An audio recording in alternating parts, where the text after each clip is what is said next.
Hey everybody, welcome back to the channel. Just wanted to do another walkthrough here with you. So you're in the market for a tandem kayak, but you want some a little bit more substantial, better seating, good weight capacity, and better handling. Maybe something you want to fish from as well. So I got one here for you I was going to show you, and we'll get right into it.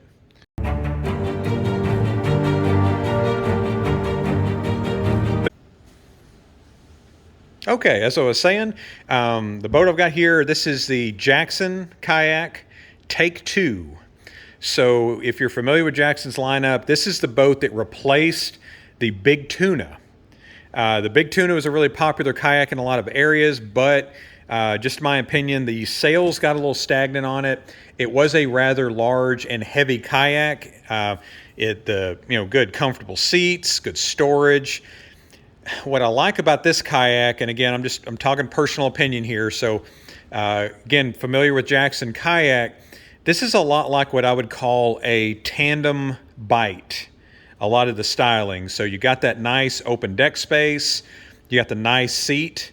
It does have the high-low seat on the risers like you see on the U-Pick. And it does, the seats do trim. So you could see here the track along the floor. This will slide forward and backward on both the front and the back. So starting here at the front, again, it's a Jackson. So typically a lot of the Jacksons do have that molded in handle, which I'm a big fan of. Great tie down point. It's easy on the hands, on your underhand and your overhand grip. Nice little storage hatch here. It does have the little baggie in it like you see on the stacks, but that allows you to store some small items in there. You got the adjustable foot pegs that are standard on the Jackson kayaks. So it's the same ones you see on the Bite and a lot of the other kayaks on there with a little slide rail. You do have aluminum gear track right here by the rails. So if you're wanting to put maybe a cup holder, maybe a rod holder, your paddle clips, anything like that, it'll do that as well. You've also got gear track here as well. So you've got a lot of mounting options. Maybe you want to run a fish finder on it. Maybe you guys want to, this wants to be your tandem fishing kayak.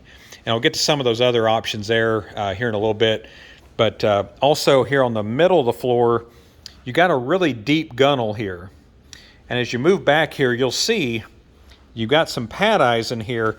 This is going to be for your depth finder. So through the middle scupper, you're going to have your your transducer mount. It's mounted in a little recessed area up under the boat that protects that depth finder sonar head from debris or any stumps, rocks, anything like that.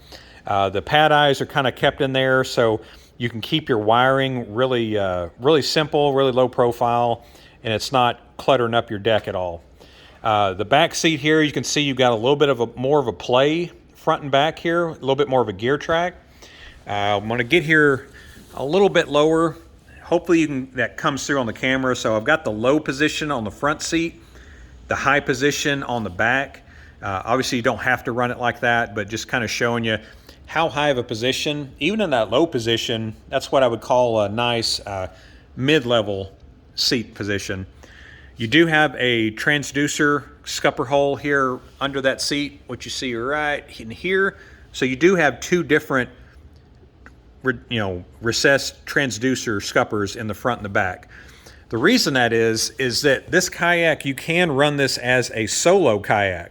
So a lot of you are wondering, if you got a partner or a spouse that wants to come with you, that's great. But if they don't want to go, you can still use this kayak.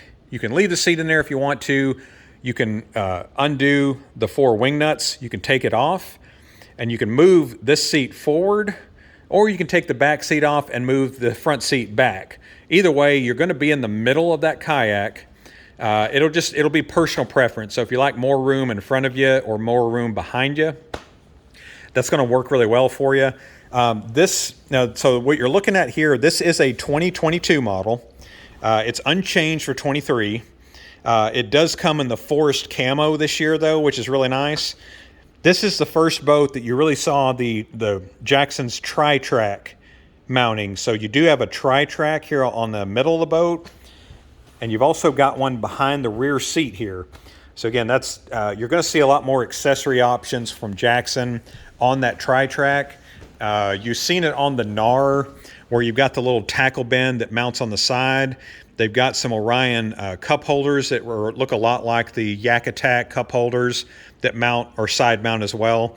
So anything that mounts on the outside obviously can mount on the inside. So that's nice. As you know, it gives you more utility out of the same amount of real estate. So you can mount them on the sides or on the top. They are top load. So that just means you don't have to slide the T-bolt into the ends and slide them down.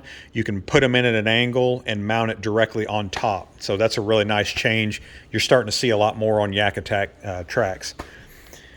Really nice tank well. That's where you're going to stick your cooler, your tackle crate setup.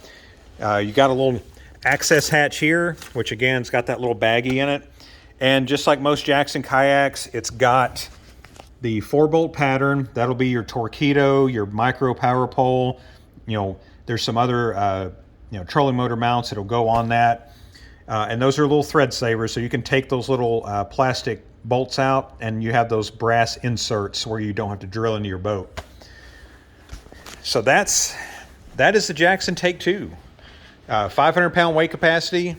Comes in at around, looks like, I believe it's 13.5 as far as the length. $15.99 is the MSRP. And again, we've talked a little bit about weight capacities. Jackson, in my opinion, kind of underestimates the weight capacities on their kayaks. I think that's purposely done. Jackson is a very established brand, so I'd like to think that they feel like they don't have to necessarily compete with some of the other brands just on weight capacity. You're getting a very, very stable boat. This is going to handle 2 larger paddlers. It's going to handle any size of person that wants to take some gear with them. Maybe fish, maybe float, or all of the above. But anyways, guys, that's it. If you have any questions on this, if you have any experience on the Take 2, be sure to drop it down in the comment. It can really help someone out that's looking at this boat, maybe help them make a decision if they're kind of on the fence about that. And as always, I'm always available in comments. I get to those really quickly. If you have any questions or any comments on any kayak, please let me know. I'd be more than happy to help you out. Again, that's what I'm here to do. But anyways, thanks again for watching, and we'll see you on the next one, guys.